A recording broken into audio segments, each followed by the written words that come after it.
A woman and her 2 young children lie terrified, motionless, as the attack goes on around them.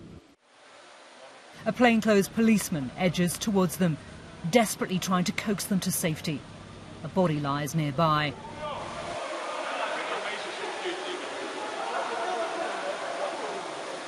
After what seems like an age, the traumatised family are finally rescued. A scene that forever will be etched on the nation's mind. Kenya has now begun 3 days of mourning. The city mortuaries preparing to receive more bodies as Kenya begins to bury its dead. The Westgate complex remains closed and badly damaged. The bullet marks tell it all.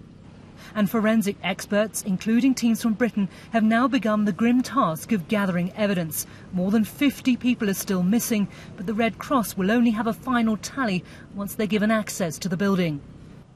We've been on standby actually for the last 2 days to go in with the forensic pathology team to go in once all clearance has been given. We're hoping that that clearance will be given today and that then these teams will go in to recover the bodies. Once that is done, then we'll know for sure if there are others that are missing.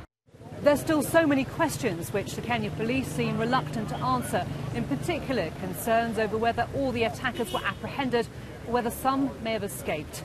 In a separate development, a British man of Somali origin has been arrested trying to board a plane.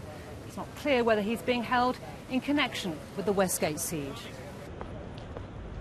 Kenyans are hungry for a full and transparent probe into how an attack on such a scale could have happened.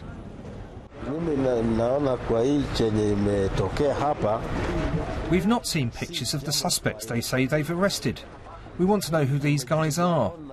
All we're being told is that some of the attackers are dead and others have been arrested. We want a proper investigation and the truth to be told. Kenyans have pulled together with a sense of solidarity, but it is a nation still trying to come to terms with one of the worst tragedies of its kind. Karen Allen, BBC News, Nairobi.